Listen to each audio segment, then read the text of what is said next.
عبادت کیا ہے؟ دو سب سے بڑی چیزیں اطاعت اور محبت، جن سے مل کر عبادت وجود میں آئی۔ تین اس کے ضمیمے ہیں: دعا، کچھ افعال یا حیاتیں جسم کی، اور اخلاص۔ اب دیکھیے، شرک فی العبادت کی یہ شکل، شرک فی الاطاعت، وہ کیا؟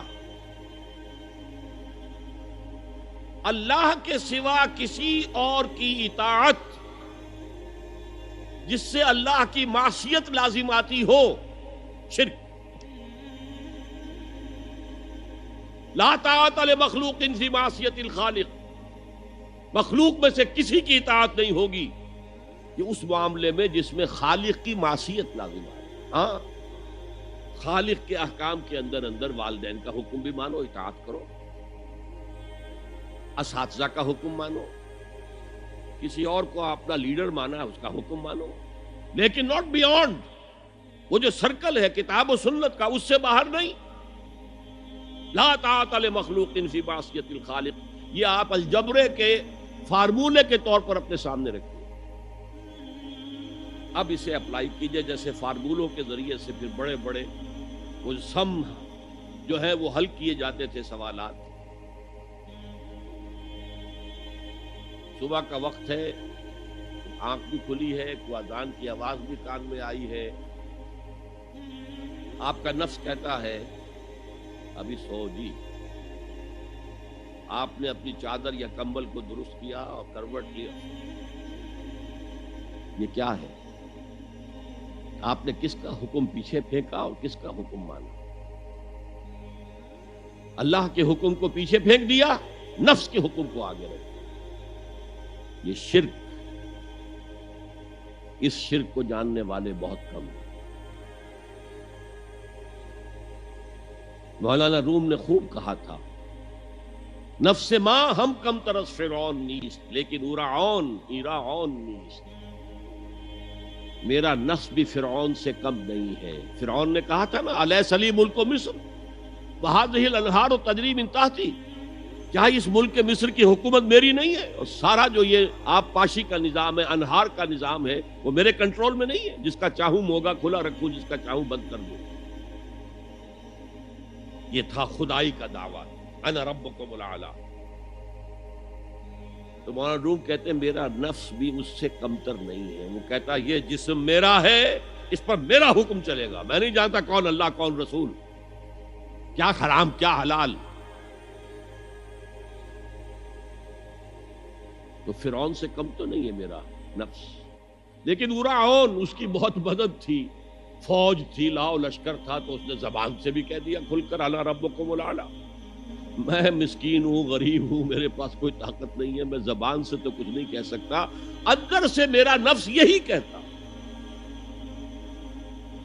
یہ نفس کی حکومت قرآن کہتا ہے، میں حیران ہوتا ہوں، دو جگہ یہ مضمون آیا ہے، ارأیت من اتخذ الہہ ہواہ افانت تکون علیہ وکیلا۔ اے نبی، تم نے دیکھا اس شخص کو، اس کے حال پر غور کیا جس نے اپنی خواہش نفس کو اپنا الہ بنا لیا ہے۔ اللہ اکبر،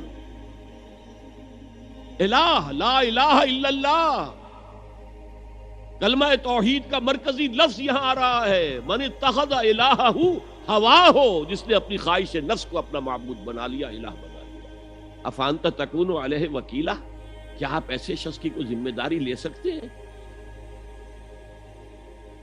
سود حرام ہوا کرے جی، حرام ورام، ہمارا دھندا جو ہے وہ آگے بڑھ نہیں سکتا، تو اللہ کے حکم کو پیچھے ڈالا، نفس کے تقاضے کو آگے رکھا۔ کون معبود ہے آپ؟ نام عبداللہ رکھیے، نام عبد الرحمن رکھیے، ہے عبد النفس، نفس کے بندے، نفس کے غلام۔ افرأیت من اتخذ الہہ ہواہ افانت تکون علیہ وکیلا، کیا تم نے غور کیا اس شخص کی حالت پر جس نے اپنی خواہش نفس کو اپنا معبود بنا لیا، الہ بنا لیا، کہہ رہا ہے لا الہ الا اللہ، لا الہ الا اللہ، لیکن الہ تو اس کا نفس ہے۔ اب اس کو انتہا پر لے جائیے۔ عہد حاضر کا سب سے بڑا شرک، سب سے بڑا شرک، سب سے بڑا شرک عوامی حاکمیت کا تصور ہے. حاکم اللہ کے سوا کوئی نہیں. ان الحکم الا للہ.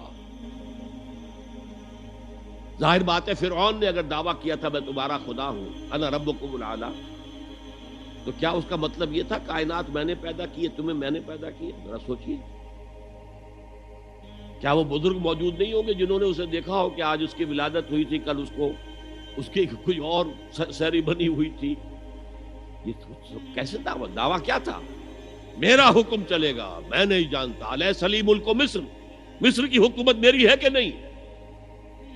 یہ دعویٰ تھا، یہ خدائی کا دعویٰ. کسی زمانے میں وہ فرد ہوتے تھے، نمرود ہوتے تھے، نماردہ، فراعنہ. یہ مال و دولت دنیا تین، یہ رشتہ و پیوند، بتان وہم و گما لا الہ الا اللہ. یہ سب وہم و گمان کے بت ہیں جن کی پرستش میں تم لگے ہوئے.